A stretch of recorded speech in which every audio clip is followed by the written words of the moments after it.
After a 10-year hiatus in building a new mud terrain tire, Yokohama had to go strong in order to gain our attention. But can they really build a super tough tire that still provides the kind of traction 4x4s demand?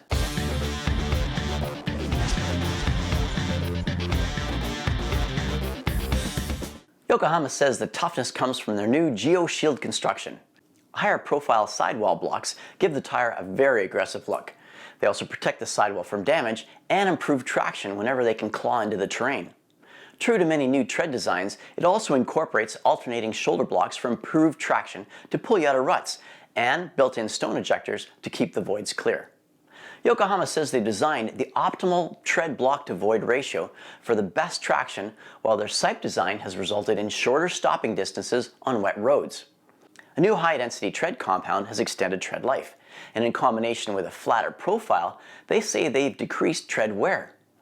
While they don't offer a tread warranty, no mud terrain tire I know of comes with one, they do offer a 30-day money-back trial pledge, a satisfaction guarantee.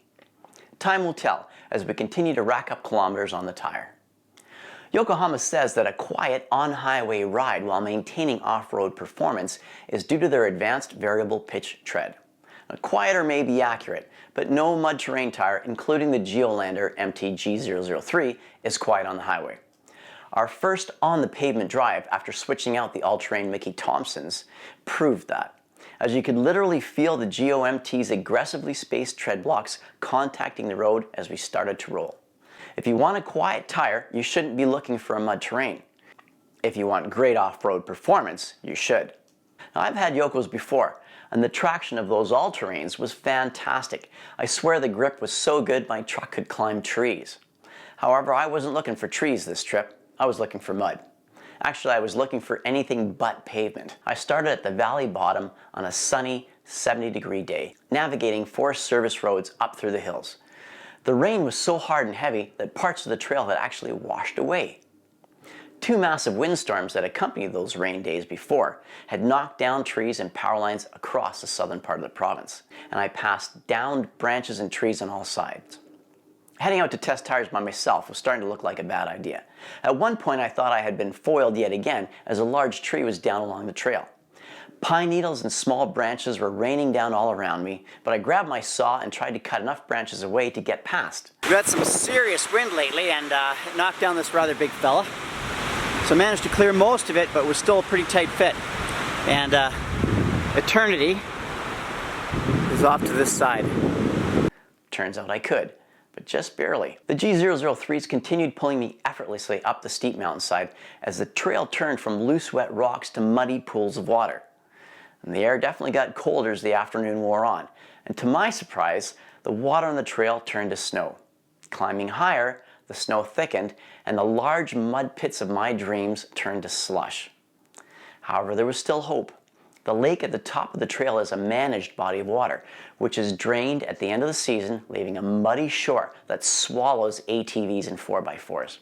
I finally reached the lake after a snowy detour and drove onto the lake bed to find it an expanse of snow-covered, frozen mud. Foiled again. Then it was time to head home. Once again, the G003s provided plenty traction, never losing grip on the hilly sections of the trail, across the rocks and through the slushy muddy holes. I reached the large downed tree that I had to cut branches from on the way up. Had it moved? The trail looked narrower than before. Yep, the tree had rolled slightly on its broken branches and was now blocking the trail even more. Well, this was the trickiest part of the trail. God hates a coward, the saying goes. Turning further into the tree to squeeze through, it sounded like my fender was being torn away. The back end of the Jeep was pushed hard left towards the edge as the tires clawed right to stay on the trail. An excruciating sound, but better than rolling down the mountainside. To my surprise, the rear fender was intact. The tree had torn at the tire itself, hard enough to push the whole vehicle. Not the durability test I had planned for, nor one that I wish to repeat, but there it was, and the tire was intact.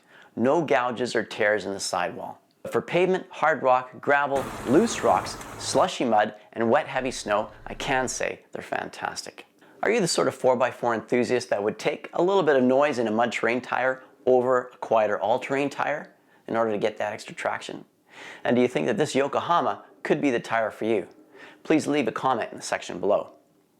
If you enjoyed this video, smash that like button. If you want to see more, please hit subscribe.